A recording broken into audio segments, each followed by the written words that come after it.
Man, this is lifestyles of the poor and unfucking fortunate. But I tell you what, but bitch, we got views. ChadArmesTV, man. We got the guy Troy Money in the building. What's up? What's up? What's up? With little Troy. Yeah, we got 3 with us. You get yourself together, boy. Get your stomach showing. Leave. Wow, dang. Yeah, man. So what's going on, dog? Oh, man, just still riding the wave off of the cheap phones and turkey bags. Still going steady there. We still got like 3 videos to drop off of that. Yeah. And we about to shoot Revenge, so I'm excited for that, man. You know what I'm saying? We still working. And then I'm already loaded for another project down there, so with videos and everything. So trying to stay ahead of the game. Yeah. All right, man. So Troy Money. What's going on? This is the sit-down interview. We've already had you on the podcast. Right. Appreciate it. And I wanted to do a sit-down with you, man, because your story is really dope. Yeah. Funny. He's funny, man. That's great. Yeah. Is that PJ? Yeah. Yo, bro, grab him, plug this in. They already got him in there. There we go. Yeah, I got it at the beginning. You can go out there, I'll be right out. So I can knock this out. All right, man. So what I was saying that you got a really dope story to me, and I think that and me and we just got done recording a track too. Obviously, too. So focus hard. It has shout out Face. Yeah, shout out Face with Invac. Yeah, Invac. So but I want to start from the beginning, dog. I want to start from when you just growing up. Right. How childhood was like growing up. You're from Bowling Green, correct? Yeah, Bowling Green, Kentucky. Yeah. Yeah, and then you just want to kind of talk about when you started getting into music, like how life was growing up in Bowling Green. Yeah, life was growing up for me. My mom worked 3 jobs. She worked at Burger King. She had daycare, and then she did her right after she did those 2 jobs. So she would literally drop me off at my granny's house at 5:30 in the morning. Drop me off where my granny's house is 30 kids, 30, you know what I'm saying? Yeah. House full, you know what I'm saying? So that's why I was able to run around unsupervised throughout the whole day, basically, because she was at work. My mom was at work. My granny couldn't keep up with all the kids. Lost in the shuffle, kind of. Right, lost in the shuffle. Yeah. So by me being already slick and took a liking to all the bad and the negative stuff, that's all we seen. So I was always ripping and running. I might be in another hood. I might be over here. I hung around older people when I was young. I was in the clubs when I wasn't supposed to be. So my life, I grew up fast. I grew up fast because I wanted certain stuff at a young age that I couldn't get. So, you know what I'm saying? I took steps to, I guess, to get the things that I wanted, that I thought I needed in life. Right. And now, going through trials and tribulations, like, that's like a mirage for real. You know what I'm saying? For real. It makes you think it's kind of the grass is greener kind of thing. Yeah, when it really ain't. When you're over there, you're like, this is not really what I was thinking it was. Nah, exactly. I think a lot of it is just wanting what you haven't had yet. Yeah. Just to see, Exactly. Exactly. And you were probably hanging out with a lot of older kids too that was probably influencing you too. Yeah, for sure. You want to be like them, of course. That's just how that works. Or I had older cousins that was doing stuff, and I just looked up to them. And I always had people, because of who my father was, I might be walking down the street. They might be, little Troy, come here and give me money.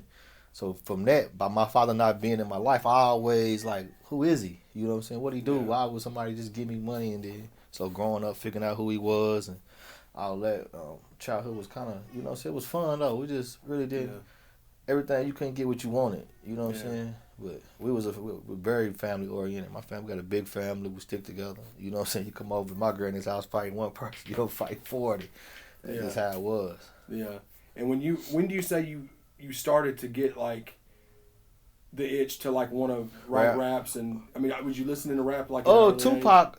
I got a crazy story about that. So I remember it like it was yesterday. My granny used to win at bingo, and she would give us out rolls of quarters, nickels, and dimes, and pennies. Yeah. And at this day, I was at the community center, and she had told us earlier she was gonna give us some money, so I already knew it was gonna be a roll of quarters. But whoever came first got the quarters. It always was like that. So I seen my cousin Heather. She was at the center. She came by the center, and she had a roll of nickels. I'm like, where you get that from? And she already knew it. She's like, yeah, Granny said come get yours. So I go over, I get a roll of pennies. I was just so down because everybody had quarters and dimes, and I was late, so I got a roll of pennies. Like, which might have been $1, I think. $1 or $2, but yeah, $1 on a roll penny. Yeah, so I was mad, and I just remember Tupac's song came on. This is the one time we had cable. You know how you get switching in somebody's name, you get it for a couple of weeks, a month. Yeah. This is one of the times we actually had cable, and Tupac's "Keep Your Head Up" came on. I'll never forget it. Yeah. And that's just like, I thought he was just like perfect time. Bigger than, he was just bigger than life to me. You know what I'm saying? He spoke to me because I was, you know. That's one of the first songs that spoke to me, and that's when it really inspired me to rap, honestly. And how old you say you were? I don't remember how old I was. I just remember it happening. One of them things as a child I remember like very vivid. Yeah. Yeah, true story. And then did that make you want to start getting more in? That made you want to get more into the artist side of it, or just love it? You just started. I just fell in love with just rap, like how he was able to. He don't know me. He did a song about keep your head up, and it hit me all the way in Bowling Green, Kentucky. So I felt like I could reach people just like him, go through the same thing as me. So I just started. I used to write raps and put them up under my bed. I had paragraph form. That's how I used to write raps, like a story. And I had a friend that used to like a family friend named Keith used to teach me how to write bars. And I'm talking about, man, I probably was 10 years old. Yeah. Exactly, I'm probably about 10, 11 years old, honestly. Or maybe younger. And you just started 10, 11, you started writing. When do you you remember like when you first decided like, are you gonna get in the booth and do something? No, I just remember that we had two, like, where I'm from is small, but two sides of Bowling Green come together and unite and make one rap group called UT. And we put a CD out, and one of our homeboys, Cleasy, had a setup, man, Fruity Loops, the little white mic that came out. You had to speak into it. And we thought we ain't never done that because we used to record on a boombox, like speaking into it, hit record and rap into it. So we thought that was a studio. So that was my first time rapping. But it was crazy because two hoods united and came up with a little rap group, and everybody was rushing to get on songs. It was like 50 rappers, so everybody couldn't get a verse on there. And I had a verse on the CD. I had one verse. No, I had two actually. Yeah. We had like probably about 20 songs, and I had two verses on that whole CD. Yeah. Yeah. And that's kind of what got it. That's what got it started. That's what got it started. Yep. And then you said, like, and this is like you said, how you was like middle school. I was 15. I was 14 when that happened. Okay. So I was a freshman or going into my freshman year, whatever that is, when that happened. Yeah. Yeah. Yep. And you were always playing. I know. Basketball, basketball's a big thing. Basketball saved my life. I met a high school basketball coach, Tim Riley, man. He just believed in me. You know, he seen something in me that other people also seen, but he seen it to an extent was like, man, you're going to be good. You're going to be real good. I'm going to make sure of it. I'll make sure you get a shot at college and all that. And by him doing that, the 4 years of me coming up, I can name over 20 people that I hung with, man, that was getting sent off, that was going to jail, going to juvie, like over 20. And these are people that's around me every day. And because I had to go to basketball practice, I wasn't with them when they got in trouble. So, you know what I'm saying? That saved my life. Kept you going, Yep. And then, so, like, ball was like, you were doing that, and you was rapping and playing ball in high school and all that? But I just didn't rap as much. Like, we'll get together, like, after basketball practice, our thing was to go to the courts in our projects because everybody's shooting dice and the females is around, people coming through with their cars. So that's what I would do. I would never stay out the gym and work on my game. I would go straight to the hood and try to get in the dice game. Because back then, that was my only main source of income back then. Yeah. Yeah, we shoot dice, flip dollars, flip coins, whatever, anything to gamble some money. That's what we did 24/7. Yeah. Yeah, for real, all day. Yeah, so like, and then you went to play ball in college. Yeah, that didn't work out. I got into a fight with the coach.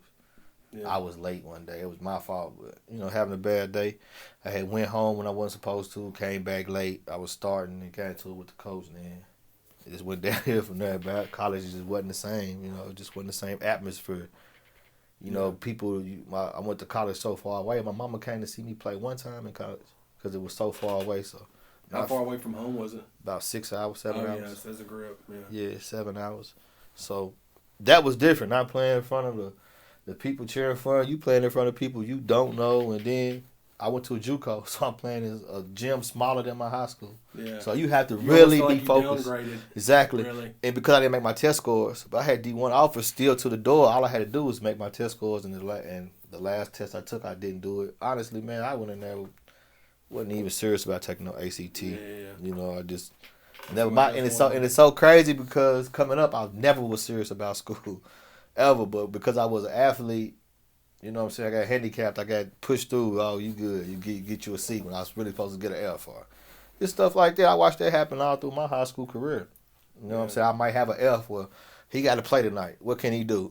Give him some makeup work. You know what I'm saying? I got to play. I never missed a game. Yeah. But going back, I wished I would have took it seriously because my life probably would have went different if I'd have made ACTs. I had D1 offers. Yeah. So, you never know. Yeah, it's one of those things too, man. It's like if that would have happened, it may have went different that way, but then I probably you may not be where you're at now. Yeah. It's a give or take. It's a give or take. You never know. You never know. For sure. And then when did you really start to get somewhat serious with like the music stuff? Was it after the basketball? Was it after college, like the ball stuff, or was it? I don't really know the exact date. I know the exact around the time when I really started getting some money, honestly, to where I was really able to move around and do what I wanted to do. You know, I'm talking about music was like eating us. We recorded, like, even when we didn't want to record, we booked some studio time and go. We had so many CDs that we put out when we was young, didn't put out. We had so much music that we could have put out about 30 CDs. That's how much we record. We would go to the studio and waste our money just to make a song for us to ride around and listen to. You know what I'm saying? For sure. Yeah, we'll ride around, listen to it and smoke to it, and we might put out about 10 songs, and we lost all this. We lost so much music. It's crazy. Yeah. Probably lost over about 10 hard drives worth of music. Yeah, see, that was back when, man, I was the same way. Like, I released so many on digital platforms from old stuff, but there was so much that I lost just because that was before streaming was a thing. Exactly. And everything was physical. Exactly. And you had to give out CDs. Yeah, man. You know, so. And you had to have everything backed up on a computer. And it was just a whole ordeal. Exactly. Yeah, it was a lot. It was a whole lot back then, man. But, you know, we went through it, and like you said, a lot of us ain't still together, but, you know, still all love. Yeah, for sure. We all had the same dream, the same ambition, but people take different paths in life, and nothing wrong with it. Yeah. And then, obviously, we could talk about when you got in trouble. Right.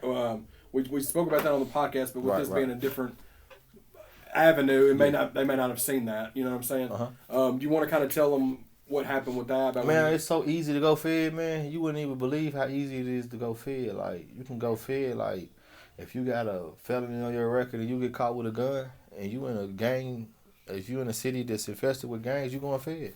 Yeah. Like Nashville, if you got a felony for some weed and you get caught with a gun, man, 9 times out of 10 you going fed. So it's so easy to go fed. I used to think the feds was the big time drug dealers. There's no way I can't go fed if I'm not a kingpin. That's exactly what Pat said last night in the interview we had with him. Yeah. He went fed with that. When he got caught with that gun in 2001. He probably thought he probably like, what the... He was worried about, he said he spoke it into existence, but that was in 2001 when that was, he didn't even know that was a thing that was possible. And all it was he got caught with a gun. He got caught with a gun, he had a felony already. Yeah. You know what I'm saying? You going fed. So like, just like that, I thought it was the kingpins and all this, so I get in there, and I'm in Springfield holding, because I got an 075, my case is out of Nashville. So I get in there, and it's nothing but gun cases. Everybody got Hobbs Acts and gun cases and this and that, and I'm like, fuck am I doing here? Yeah. You know what I'm saying? Like, I just didn't understand it. Then another thing about my case is the evidence they had on me, like I told you before, was like stupid shit. Like, I got put up with 6 cell phones. Old cell phones. Like, cell phones that was broken, cell phones with no battery in them. Just cell phones that you see in the back of your car, your kids play with them, in the back seat, in the little thing, and just all around the car, like, and then with 6 cell phones, 2 of them already including mine, so 4 cell phones that didn't work. And that's the type of evidence they had against me. So my lawyer's like, we're going to just threaten them with trial the whole way because they have nothing on you. And we threaten them with trial. Hopefully they give you time served when we go up there. So that's the whole thing we shooting for. Like, if y'all not presenting no more evidence than 6 phones, why am I in the feds? Why am I locked up? Explain that to me. Explain. We know he's involved more. That's what they would come back. And my lawyer, no evidence of that. Yeah, we just figure out he's involved more. We feel like as we go through the evidence, we'll find him and sort through the numbers and see what numbers is his. We just gotta keep going through the evidence, and it never came. The day before I go to trial, when I find out somebody about the test up, when I go to final sentences, when you find out everything they got up against you, the only thing they had up against me was somebody got on the stand on me who was dealing with somebody on the case, but never dealt with me I never sold him anything, ever. I never did any business with him, ever. And he got up there and told on me. I just didn't understand it, man. It just shows you, like, the code of the streets, everything that you thought was real and lived by. That shit don't mean nothing, man. When the people come... Pat said the same shit. Yeah, when the people come, that shit don't mean nothing. That shit is out the... That real shit is out the window, man. Yeah. I'm telling you, there's a very few that's going to go through that fire. And it's so crazy. He's the reason that we get in the case and he tells on me. Yeah. It's like, man, come on, man. You ain't going to... You already... I didn't get you locked up. My phone wasn't tapped. It was your phone. Yeah. And you tell on... That's just, man, mind-blowing, man. And going through that shit is like a movie. Like, you cannot understand, like, how... Like, I wasn't nervous of, like, shook because I knew what I signed up for. I knew I knew this could happen from day one. But what I'm fucked up is how easy people switch teams, how they gangsters on the street. That shit don't matter, man. I'm telling you, that shit don't matter. A female, if a motherfucker's a tender and can't live without a female, man, they gonna bury you. They gonna hang you. They gonna throw you under the bus to go home. That's just how it's just crazy, man. So you have to do your homework. You get to dealing with somebody on the street, man. Get their paperwork. Well, you know what I'm saying? And what's crazy is that, like, just to fill people in if they didn't see the podcast or they hadn't, you just introduced two people. Is basically what got you. And and one of the people who I'm talking about introduced is the one that got on the stand and told on me. Yeah. I introduced two people and got out the way. I couldn't even tell you all the stuff that they was doing. Yeah. I was never around. You know what I'm saying? I was never around, but when it came time for somebody to tell on somebody to get a time cut, it was me. Yeah, you know, they just ran with it. Ran with it, like you know. Said because the day that it happened, you had already been pulled over 2 different times. I've been pulled over, twice. Yeah. Not even in the same area or anything. No, I got pulled over once. We got pulled over in Kentucky, and then we got pulled over right before Nashville. And then when we got pulled over in that, we already knew, like, it's over with. I'm going. Like I told you, I went to the hotel, dropped my father off, and was going home and seen the person that told on me going to the hotel. He had just did a verse. And he was like, hey, man, come check this verse out. I get in the car. He ain't a rapper, so it's funny to me that he's rapping. So let me check this verse out. And while I'm sitting in the car, door open, leg out the car, while my car is right next to us, I'm about to get in my car and go home. I see a police car, a regular Metro, come from behind. I'm like, hey, bro, you see them? He's like, yeah, we ain't doing nothing. We straight. You know what I'm saying? You know, whoop the whoop. And then, man, I'm talking about everybody in the parking lot was fed. Everybody just came, just guns, hit the glass because we didn't want to open the door. They broke the glass, pulled me out the car. It was just wild, man. It's like some movie shit. Yeah. And you had to do how many? 5. You did 5 years. And they were, as soon as you went in, you said they were trying to get you to immediately do what dude did, basically. Yeah. Oh, yeah, they threw my lawyer. I never talked to the police. Yeah. Only time when they arrested me, they had a bet, like how long I would last. I told them to suck my dick. That's the only time I ever talked to people, the police. So when people say I sat down and talked to the police, you told something. Because I don't understand why you sit down and talking to them for. Yeah. You know what I'm saying? What are you sitting down and talking to them for? Yeah. Unless you trying to see what they got. If you sit down and talk to, I can understand you sit down and talk to the police on the terms of, let me see what they do know, so I can warn my people on the streets. Other than that, you have no reason to sit down and talk to the police. So I never sat down and talked to them, and every time that they came with, hey, is he willing to cooperate? I told them the same thing every time. Yeah. Yeah, I told them the same thing every time. And you said it was in Arkansas. Yeah, I went to Forest City Low, Arkansas, where Big Meech was at, where T.I. did his time, Turk did his time there. Yeah. Yeah, Forest City Low is like, man, it's amazing how it works, how politics work, and how they're able to make that much money. I don't think you understand, man. That's what tripped me out when you told me how much money they were making. Yeah, I don't think you understand. Like, I don't think you understand. It's like, man, people that wasn't nothing on the street would go in there and get a certain job that you would get in there would probably put $300,000 in your pocket just off your job. The fact that you can bring something from here to here. Yeah. You'll leave there with $300,000 in your pocket. Real talk. I mean, it's people with cash apps. People had their 50Ks and sending. I'm just talking about on their books and shit. But their cash app was loaded and sending money here. It's just amazing, man. I'm telling you. Just with the digital age, dude, it's shit. It's a lot more that you can, I guess, get done. Get done. Yeah, for sure.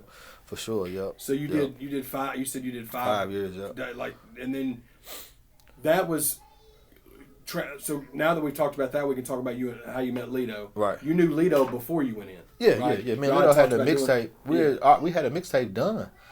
We was probably about to drop a mixtape in 2014. Yeah. I get locked up 4/20 of 2014. We was gonna drop a mixtape that year. We already had it done and everything, videos and everything done. So that was like, man, that was, you talking about just a fucked up time. Yeah, man. Yeah, just a fucked up time. It's like one of the worst timings ever. Like, man, it's hard to explain. Like, not having your ducks in a row or nothing. Like, getting hit like right there is like one of the worst situations. Well, especially when it would be different. I don't want to say different, but like, if you did something that you knew you were like, yeah, if I'm gonna take my lick for this. For sure. Yeah, but for like sure. That is even. I'm glad you said that, because that's the worst. That was the worst thing about it. Yeah. When my daughter would come see me, and I'm looking at them like, man, I really ain't supposed to be in here. I'm really in here for some charges that they really have. She's confused, like she don't. My youngest daughter, she didn't know. Yeah, you know what I'm saying. She didn't know where she was at. She was 2 years old. But my oldest daughter, yeah. What was we at? You talking about when your daughter was coming to see you? Yeah, like when she was, my oldest daughter, she kind of knew. That was so heartbreaking to me because, you know what I'm saying, that's my best friend. So me not being there for a day crushed her. So just imagine 5 years. I mean, she would blow me up if I wasn't there for a day. So that was the hardest part, knowing them standing tall and explaining to them. And they're like, why? Why you in here? You saying you ain't done that, so why you in here? Explaining that to them. And I'm talking about, man, like, imagine going to court, right, for your final sentencing, and they have nothing. They have nothing on you. When you go get final sentencing, that's when they have the witnesses, the evidence from the evidence room, the cell phone records, the this and the this. They come with a stacked deck. Yeah. And just imagine them coming with a deuce of diamonds. That's all they got. Yeah. You know what I'm saying? A deuce of hearts. Yeah. Well, that's what it was like. I don't know. It was the craziest thing in the world. And me taking that time and not being able to control that situation and speak up and be like, this, man, that's crazy. Yeah, man. Yeah, but that's, I went through it. It made me who I am. And, I'm just here to spread the word, man. Like, you out there, you dealing with certain people, man. The people ain't gonna stay solid. Get away from them. Yeah, for sure. Get far away from it. And you did your time. You came home, and when you came home, you linked back up with Lito, or y'all had been talking while you were in there? Oh, yeah, I would call Lito. Sure. If I called Lito, he would answer the phone all the time. Yeah. But I just didn't call him a whole lot. You know what I'm saying? I just didn't. But, he had my people's number. He had my one of my homeboys' number. They talked all the time. He asked to go have with me on the lawyer. I just told him I was cool. Yeah. This wasn't his lick. I had the money at the time. I was straight. But I just wouldn't take nobody's money for that. It's my lick. I ain't that type of person. Yeah. Yeah. But sending stuff and sending money and doing stuff for the family and stuff, yeah, he did that. He wrote the whole bid. That's real. Yeah. That's real shit. And then when you got out, y'all basically, I guess y'all just was kicking it or whatever, and then he talked about, or one of y'all talked about y'all still doing a project, or you putting out a project? Like when I got out, I was still in the halfway house at our county jail. I couldn't move, so when I was able to move, I just booked some studio time in Nashville and pulled up, and we had a band play pulled up, dropped some beats off, and it was like, well, fuck, I'm back in it. But I was through rapping, but I did a song with my cousin, and that started buzzing a little bit. I'm like, let me see what I can cook up. And I had all these rhymes I had all these rhymes in my. I had boxes, man. You talking about boxes of just rhymes and rhymes. Where you writing where people's beating on the desk. That's what you writing to. Yeah. So it's kind of hard to take these rhymes and put them on something if you ain't got the actual beat to them. You know what I'm saying, on how you wrote them, because I wrote them to somebody beating on the table. Yeah. Yeah, so I had a lot more different stuff to talk about also. A lot more realer shit than what I was rapping about. Yeah, and so then you started dropping projects like when you got out, like solo projects you dropped out, like when you first Off Papers. That was my first project that I dropped. I didn't drop nothing other than Off Papers. I was on Papers, and I wanted to see how my PO was going to do. I ain't want to just be the crash dummy and be like, get to taking trips and doing this shit and bump my head and be back in there on violation. So I got a lawyer. I paid a lawyer to get me off probation sooner. Yeah. And once I did that, that's when I dropped Off Papers. Yeah. And then, so when you dropped Off Papers, you and Lito, like the music that y'all had before you went in was dated, so y'all didn't even use any of that. Y'all talked about wanting to drop the tape. We didn't use not one song. from what we was doing before I got locked up. We ain't use none. And we got some bangers. We got some good songs. We ain't use none. Oh yeah. Yeah, we didn't use none of those songs. Yeah, so y'all started doing dropped July 4th. Y'all dropped Cheap Phones, Turkey Cheap Bags. Phones and Turkey Bags. Long time coming, man. And it's doing great, man. Oh yeah, it's y'all doing seem to be numbers. making some. Y'all got more visuals on the way. Yeah, we got more videos coming out. And it's a great tape, man, for sure. Yeah. And then, like, you got the one with y'all got the one with Paul Wall. Yeah. Y'all got the Mad Max joint out right now. Mad Max. We got gas prices out. Babyface, me and Babyface Ray is about to drop. Then we got Beefing that's already done. A video. We got visual for Beefing and then Revenge. Oh yeah, for sure. Yeah, that's probably my favorite song on the album. Yeah, dude, that one's fire. Because it goes back to what I was just talking about, all the shit I went through. Yeah. Like that Revenge, that version of Revenge is real as fuck. No, I got like, I seen it happen over 200 times in my 5 years. Yeah, I think the one I was telling you about that I liked the most was Gift and Curse. Yeah. But I like the whole record. We did that at H-Town. We did that the same night we did the Paul Wall feature. Oh, dope. Yeah, we knocked all that out in H-Town. Yeah. Yeah. And so now, y'all are still riding that wave right now with that tape with you and him, the ChadArmesTV. But now you're working on a solo project, Roadrunner. Right? Yep. Is it going to be an album or is it an EP or just you're just going to be an album? Okay. It'll be an album. I got like 5 videos already done for that. I just shoot videos everywhere I go. If you see me out of town, I don't really post when I go out of town. But if you ever see me out of town, I'm shooting a video too. Yeah. No matter where you see me at, I'm shooting a video. I'm flying. How about them visuals now, man? Visuals is where it's at. You got to have them visuals. Yeah, and it's almost like capturing the moment too, like not just the video, like what you do with your family. Like I always fly my daughters out too, so that's dope. Yeah, so I get the cameraman just to film everything.